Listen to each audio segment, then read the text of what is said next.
أما بعد فأعوذ بالله من الشيطان الرجيم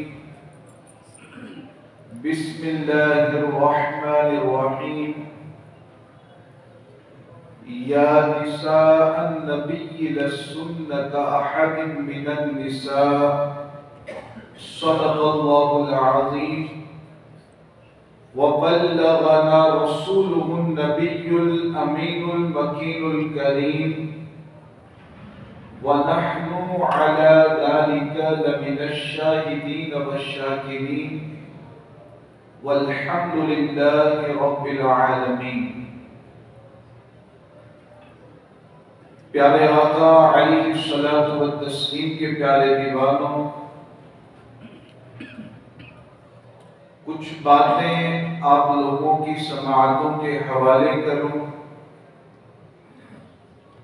اس سے پہلے انتہائی عقیدت و محبت کے ساتھ حضور علیہ الصلوۃ والسلام کی بارگاہ بے کس پناہ میں درود و سلام کا ہدیہ نچھاور کریں اور پڑھیں الصلاۃ والسلام علیک یا رسول اللہ، الصلاۃ والسلام علیک یا نبی اللہ، الصلاۃ والسلام علیک یا نور اللہ وعلى آلك وأصحابك يا شفيعنا يوم الجزاء۔ محترم سامعین کرام، رمضان المبارک کا آج 10واں روزہ ہے۔ عشرۂ رحمت عنقریب ہمارے درمیان سے رخصت ہونے والا ہے۔ مغرب کی نماز کا جب وقت ہوگا تو عشرۂ مغفرت ہمارے درمیان جلوہ افروز ہوگا۔ اللہ تبارک و تعالیٰ کی بارگاہ میں دعا ہے کہ اللہ تعالیٰ اس عشرۂ رحمت کی بے شمار رحمتیں ہم سب کو عطا فرمائے، اور جو عشرۂ مغفرت آنے والا ہے اللہ تعالیٰ اس عشرۂ مغفرت کی آمد کی برکت سے ہم سب کی بے حساب مغفرت و بخشش فرمائے۔ معزز سامعین کرام، آج کی یہ محفل ایک عظیم ہستی کی طرف منسوب کی گئی ہے جن کو محبوب رب العالمین کہا جاتا ہے، یعنی حضور علیہ الصلوۃ والسلام جن سے بے پناہ محبت فرماتے تھے، حضور علیہ الصلوۃ والسلام جن سے بے حد محبت فرماتے تھے، اور جو حضور علیہ الصلوۃ والسلام سے بے پناہ محبت فرماتی تھی، آج کی اس محفل کو انہی کی بارگاہ میں خراج عقیدت پیش کرنے کے لیے منعقد کیا گیا ہے۔ عزیزان گرامی قدر، حضور علیہ الصلوۃ والسلام کی جو ازواج مطہرات ہیں، حضور علیہ الصلوۃ والسلام کی جو بیویاں ہیں، ان ازواج مطہرات کے حوالے سے سب سے پہلے تو یہ چیز اپنے ذہن میں بٹھا لیں کہ اللہ کے رسول علیہ الصلوۃ والسلام نے اپنی حیات ظاہری میں کل 11 نکاح فرمائے تھے، اور کل 11 عورتیں آپ کے نکاح میں جمع ہوئی تھی۔ آپ نے 11 عورتوں سے شادی کی تھی، انہی 11 عورتوں کو ازواج مطہرات اور امہات المومنین کہا جاتا ہے۔ عزیزان ملت اسلامیہ، ان ازواج مطہرات کا مقام اور مرتبہ، ان ازواج مطہرات کی شان یقیناً بہت ہی بلند و بالا ہے۔ اللہ تبارک و تعالی نے ان ازواج مطہرات کے متعلق فرمایا، حضور علیہ السلام کی مقدس بیویوں کے متعلق اللہ تعالیٰ نے فرمایا، یا نساء النبی لستن کا احد من النساء۔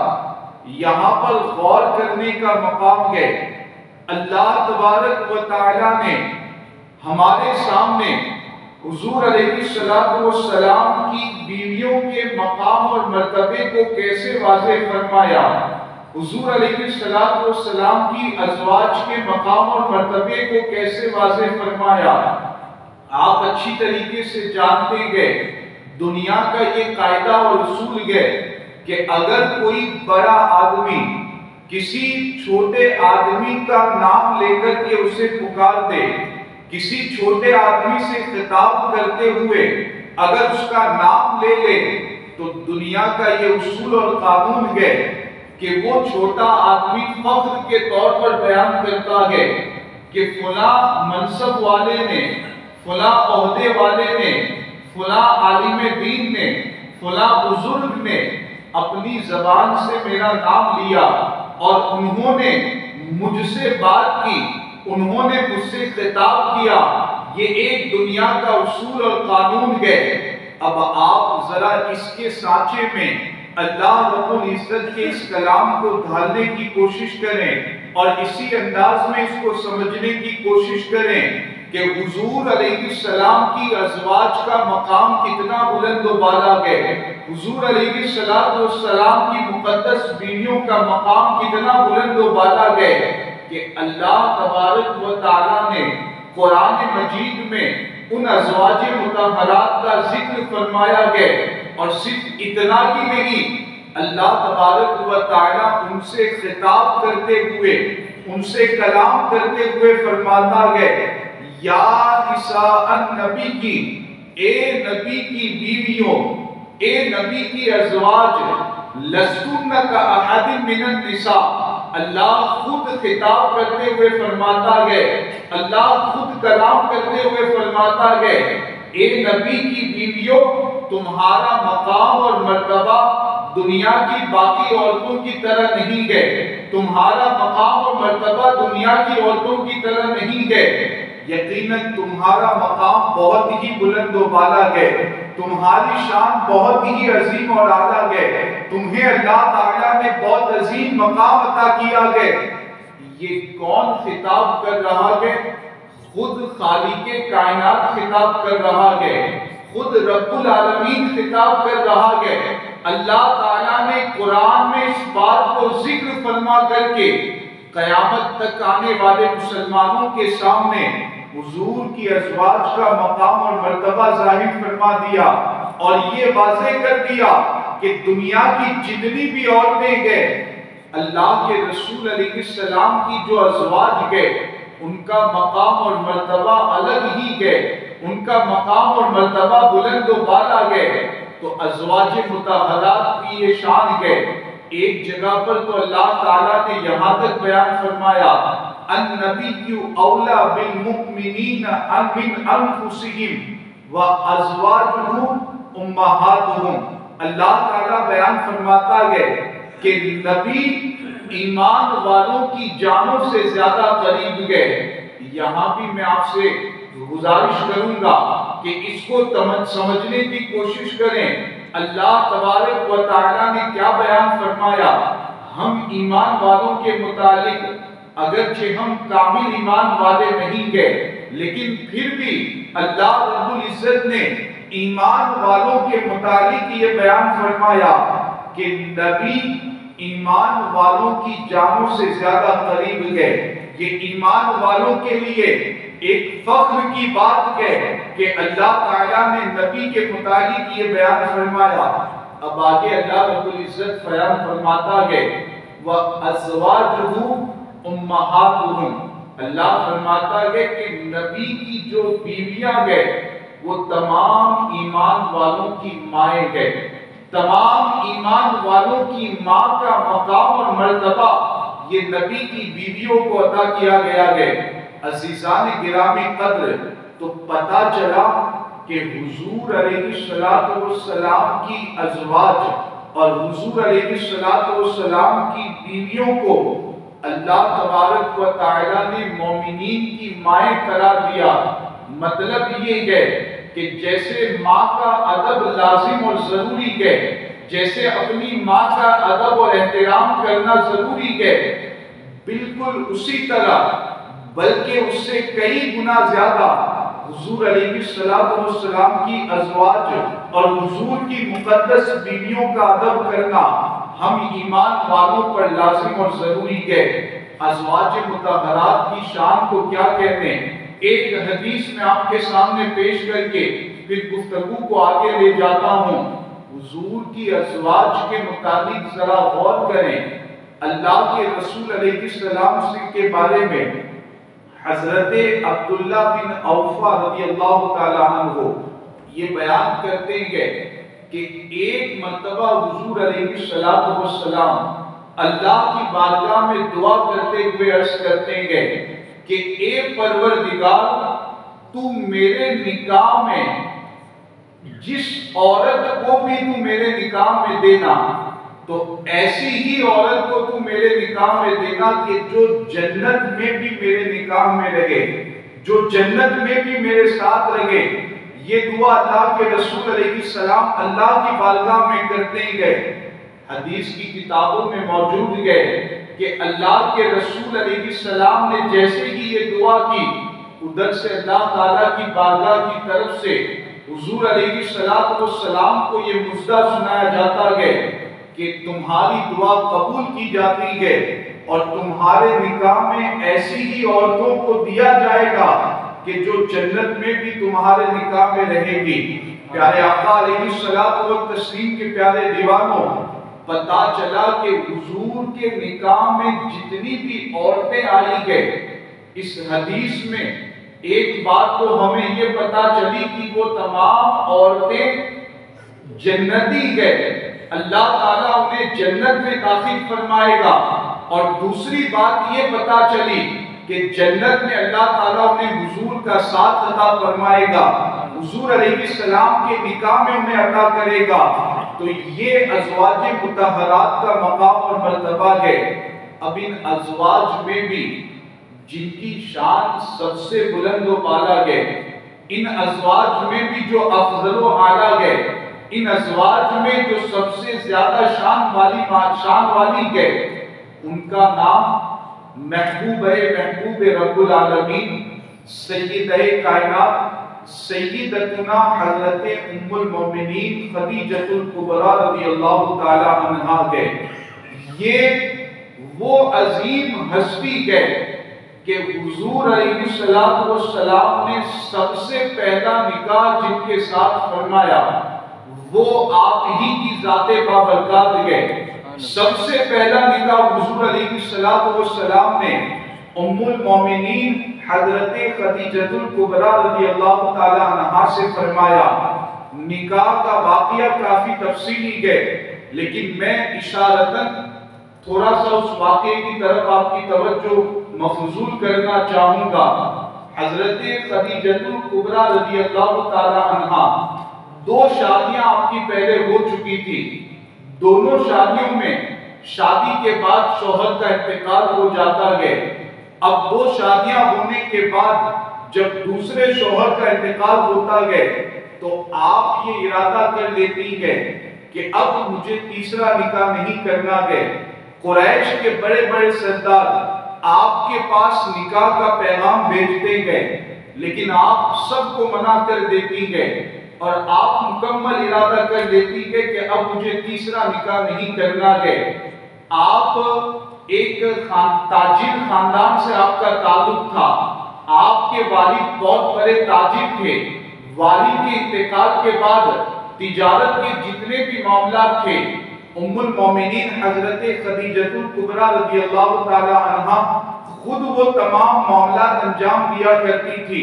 تاجروں کو آپ اپنا مال تجارت لے کر شام اور یمن بھیجا کرتی اور اس طور پر آپ اپنی تجارت کو آگے بڑھایا کرتی تھی۔ بہت بڑی تاجرہ تھی اور آپ کی ایک شان یہ بھی تھی کہ آپ امانت داری میں، صدق گوئی میں اور دیانت داری میں لوگوں کے درمیان معروف اور مشہور تھی۔ اسی عرصے میں اب حضور علیہ السلام کے بارے میں آپ جانتے ہوں گے کہ اللہ کے رسول علیہ السلام بھی تجارت کا سامان بیچا کرتے تھے اور اس طور پر جو بھی آمدنی ہوتی آپ اپنی ضروریات اور اپنے گھر والوں کی ضروریات کو پورا کرتے۔ آپ جو بھی آمدنی ہوتی اس طور پر آپ اپنی زندگی کو گزارا کرتے۔ حضرت خدیجہ الکبریٰ رضی اللہ تعالیٰ عنہا کو جب پتا چلا کہ اس طور پر عرب میں ایک شخص گئے جو کہ امانت داری میں مشہور اور معروف گئے، دیانت داری میں مشہور اور معروف گئے، جو سچ بولنے میں مشہور اور معروف گئے، تو اس موقع پر حضرت خدیجہ الکبریٰ نے چاہا کہ میں اپنا مال تجارت لے کر کے اسی شخص کو بیچتی ہوں تاکہ میرے مال میں خوب برکت ہو اور یہ دیانت داری امانت داری کے ساتھ میرا مال بیچ کر کے آئے۔ حضور علیہ السلام کی بارگاہ میں انہوں نے اس کے لیے پیغام بھیجا کہ آپ اس طور پر میرا مال تجارت تاجر بن کر کے شام لے جا سکتے ہیں۔ حضور علیہ السلام نے قبول کیا۔ اب حضور علیہ السلام مال تجارت لے کر شام کی طرف روانہ ہوتے گئے۔ حضرت خدیجہ الکبریٰ نے اپنا ایک غلام میسرہ نامی غلام حضور کے ساتھ کر دیا تاکہ وہ حضور کی خدمت کرتا رہے۔ اب حضور ملک شام تجارت کا مال لے کر کے روانہ ہوتے گئے۔ حضور علیہ السلام کے ساتھ حضرت خدیجہ الکبریٰ کا جو غلام تھا اس کا بیان کتابوں میں یہ موجود ہے کہ جب اللہ کے رسول علیہ السلام سفر کرتے اور دھوپ بہت زیادہ ہوتی تو میسرہ کا بیان ہے کہ میں دیکھتا کہ غیب سے کوئی دو آدمی آتے اور وہ حضور علیہ السلام پر سایہ کر دیا کرتے۔ یہ سلسلہ پورے سفر میں جاری رہتا گئے۔ میسرہ کو بہت تعجب ہوتا گئے کہ آخر اس طور پر سایہ کرنے والے لوگ کون گئے۔ بہرحال یہ سفر جاری رہتا گئے۔ حضور ملک شام پہنچنے گئے، پھر اس کے بعد واپسی ہوتی گئے۔ واپسی میں حضرت خدیجہ الکبریٰ اپنے مکان کی چھت پر بیٹھ کر کے قافلے کے آنے کا انتظار کر رہی تھی۔ جیسے ہی قافلہ آتا گئے حضور علیہ السلام بھی تشریف لاتے گئے۔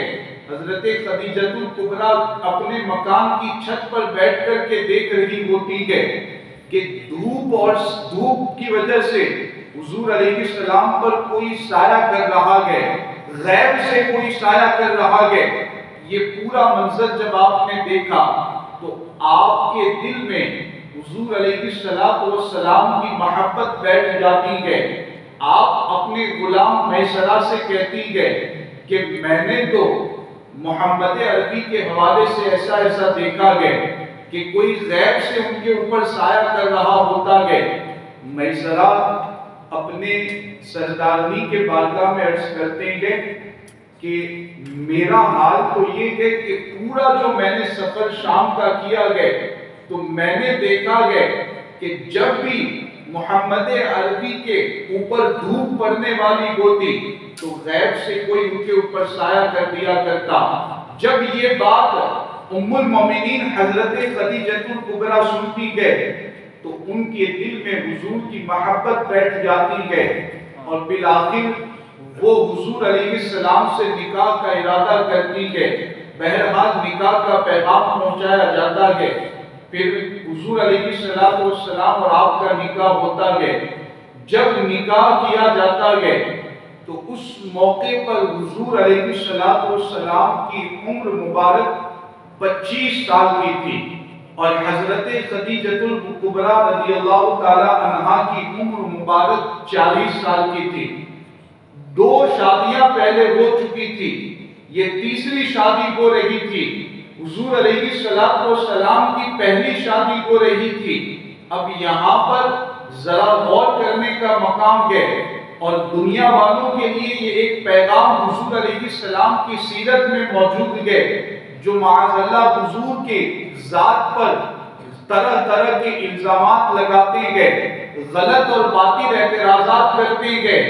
حضور علیہ السلام نے جو پہلی شادی فرمائی گئے، ان لوگوں کے لیے ان تمام اعتراضات کا جواب اسی میں موجود ہے کہ آپ علیہ السلام بڑے گھرانے سے تعلق رکھتے تھے، قریش قبیلے سے تعلق رکھتے تھے، اگر چاہتے تو کسی بھی کنواری عورت سے آپ کا نکاح ہو سکتا تھا، اگر چاہتے تو کوئی بھی کنواری عورت آپ کے نکاح میں دی جا سکتی تھی، لیکن اللہ کے رسول علیہ السلام کا کرم دیکھیں، حضور علیہ السلام کی تعلیم دیکھیں کہ 25 سال کی عمر کے اتنے بڑے گھرانے اور خاندان سے تعلق رکھتے گئے، پھر بھی نکاح کرتے گئے تو 40 سال کی ایک بیوہ عورت سے آپ نے نکاح کر کے تمام دنیا والوں کو یہ پیغام دے دیا کہ بیوہ عورتوں کے ساتھ کس طور پر سلوک کرنا چاہیے۔ عزیزان ملت اسلامیہ، اس طور پر حضور علیہ السلام کا پہلا نکاح ہوتا گیا۔ اللہ کے رسول علیہ السلام کی جتنی بھی اولاد ہیں، آپ جانتے ہوں گے گزشتہ محفل میں بھی بیان کیا گیا کہ کل 7 اولاد حضور علیہ السلام کی گئے، 4 شہزادیاں اور 3 شہزادے۔ ان 7 میں سے حضرت ابراہیم رضی اللہ تعالیٰ عنہ کے علاوہ باقی جتنے آپ کے شہزادے اور شہزادیاں گئے، یعنی 6 اولاد حضرت خدیجہ کبریٰ رضی اللہ تعالیٰ عنہا ہی کے بطن سے پیدا ہوتی گئے۔ 6 اولاد یعنی حضرت فاطمہ الزہرا کی بھی جو پیدائش ہوتی گئے وہ حضرت خدیجہ کبریٰ کے بطن سے۔ عزیزان گرامی قدر، حضرت خدیجہ کبریٰ کا مقام اور مرتبہ اللہ کے رسول علیہ السلام نے کئی مقام پر بیان فرمایا۔ ایک حدیث میں تو یہاں تک یہ بات موجود ہے کہ ایک مرتبہ حضور علیہ السلام جبل نور میں غار حرا میں اللہ کی عبادت میں مصروف تھے کہ اتنے میں حضرت جبریل امین حضور علیہ السلام کی خدمت میں حاضر ہوتے گئے۔ اللہ کے رسول علیہ السلام کی خدمت میں حاضر ہونے کے بعد ذرا غور سے سنیے گا، جبریل امین عرض کرتے گئے، اقرأ علیہ السلام من ربک ومنی وبشر ببیت فی الجنۃ من قصر۔ اللہ کے رسول علیہ السلام کی بارگاہ میں حضرت جبریل امین علیہ السلام عرض کرتے گئے کہ یہ جو آپ کی زوجہ محترمہ گئے خدیجہ الکبریٰ گئے، انہیں ان کے رب کی طرف سے ان کی بارگاہ میں سلام پیش کریں، ان کا رب انہیں سلام کہتا گئے اور میری طرف سے بھی انہیں سلام پیش کریں، اور ساتھ میں جنت میں موتیوں کے ایک محل کی خوشخبری رب کی طرف سے انہیں سنائیں۔ یہ خدیجہ الکبریٰ کا مقام ہے کہ اللہ کی طرف سے ان کے پاس سلامتی نازل ہوتی ہے اور خاص سلامتی اللہ رب العزت ان پر نازل فرماتا ہے۔ یہ ام المومنین خدیجہ الکبریٰ کا مقام اور مرتبہ ہے۔ ایک حدیث میں اللہ کے رسول علیہ السلام نے یہاں تک ارشاد فرمایا کہ دنیا کی جتنی عورتیں گئے خدیجہ الکبریٰ کا مقام سب میں بلند و بالا ہے، خدیجہ الکبریٰ سب میں افضل و اعلیٰ ہے۔ اور بھی بہت ساری روایتیں، بہت سارے ارشادات حضور علیہ السلام کے موجود ہیں۔ میں ہماری ان ماؤں اور بہنوں سے بھی یہ عرض کرنا چاہوں گا جن کے کانوں تک میری آواز پہنچ رہی ہے کہ ہمیں اس بات پر بھی غور کرنا ہے کہ ام المومنین خدیجہ الکبریٰ کی زندگی کو یا ان کے علاوہ دیگر ازواج مطہرات کی زندگی کو جس طور پر انہوں نے حضور علیہ السلام کا ساتھ دیا، بالخصوص ام المومنین خدیجہ الکبریٰ نے جس طور پر حضور کا ساتھ دیا، جب حضور علیہ السلام کو تکلیفوں کا سامنا کرنا پڑا، اعلان نبوت کی وجہ سے، لوگوں کو دین کی دعوت دینے کی وجہ سے، لوگوں کو دین کی طرف بلانے کی وجہ سے جب کفار قریش کی طرف سے آپ کو تکلیفیں دی جانے لگی، آپ کو پریشانیوں میں مبتلا کیا جانے لگا، تو ایسے موقع پر اگر کسی خاتون نے آپ کا ساتھ دیا گئے تو وہ جناب خدیجہ الکبریٰ رضی اللہ تعالی عنہا کی ذات بابرکات گئے۔ تو ہماری مائیں اور بہنیں اس سے درس حاصل کریں کہ آپ کو بھی اپنے شوہر کی خدمت اس طور پر کرنی گئے کہ آپ کے شوہر اگر دین کا کام کرتے گئے، اللہ کی عبادت کرتے گئے، تو آپ کو زیادہ سے زیادہ اس طور پر ان کی خدمت کرنی گئے کہ وہ اور زیادہ اللہ کی عبادت میں اپنا وقت گزار سکیں، اور زیادہ دین کی خدمت میں اپنا وقت دے سکیں۔ یہ ماؤں اور بہنوں کے لیے خصوصی طور پر درس گئے، اور ساتھ میں یہاں جتنے بھی مرد حضرات بیٹھے گئے انہیں اللہ کے رسول علیہ السلام کی زندگی سے درس حاصل کرنا چاہیے کہ اپنی ازواج کے ساتھ، اپنی بیویوں کے ساتھ حضور علیہ السلام نے کس طور پر الفت و محبت والا معاملہ انجام دیا، کس طور پر ان کے ساتھ نرمی کا برتاؤ کیا، کس طور پر ان کے ساتھ محبت کا برتاؤ کیا، اور ہمیشہ ان کی دلجوئی اور ان کے ساتھ محبت و الفت کا معاملہ آپ کرتے رہے۔ تو مرد حضرات کو اس سے درس حاصل کرنا چاہیے اور کوشش کریں کہ بیویوں کے ساتھ اچھا سلوک کریں، بیوی کے ساتھ اچھا برتاؤ کریں، بیوی کے ساتھ اچھا سلوک کریں۔ اگر کوئی جائز معاملہ گئے تو آپ ضرور اپنی بیوی کا ساتھ دیں، اور عبادت اور ریاضت میں خاص طور سے خود بھی عبادت کی پابندی کریں، خود بھی نمازوں کی پابندی کریں، تلاوت قرآن کی خود بھی پابندی کریں، اور اپنے گھر کے افراد کو بھی اس کی طرف مائل کرنے کی ضرور کوشش کریں۔ اللہ رب العزت کی بارگاہ میں دعا ہے کہ پروردگار عالم ہم سب کو حضور علیہ السلام کی ازواج مطہرات کی جو سیرت ہے اس کے صدقے میں اللہ ہمارے گھر کی عورتوں کو اس سیرت پر عمل کرنے کی توفیق عطا فرمائے۔ حضور علیہ السلام کی سیرت پر ہمیں اللہ رب العزت عمل کی توفیق عطا فرمائے۔ بالخصوص ام المومنین سیدتنا خدیجہ الکبریٰ رضی اللہ تعالی عنہا کے فیضان کرم سے اللہ رب العزت ہم سب کو مالا مال فرمائے، اور انہوں نے جو دین کی خدمت انجام دی، جو دین کی خدمت میں جو پریشانیوں کا انہوں نے سامنا کیا، اللہ رب العزت اس کے صدقے میں ہم سب کو بھی دین کی خدمت کا جذبہ عطا فرمائے، عبادت الہی اور ذکر الہی زیادہ سے زیادہ کرنے کی توفیق عطا فرمائے۔ استغفر اللہ ربی من کل ذنب واتوب الیہ وما توفیقی الا باللہ۔ السلام علیکم ورحمۃ اللہ۔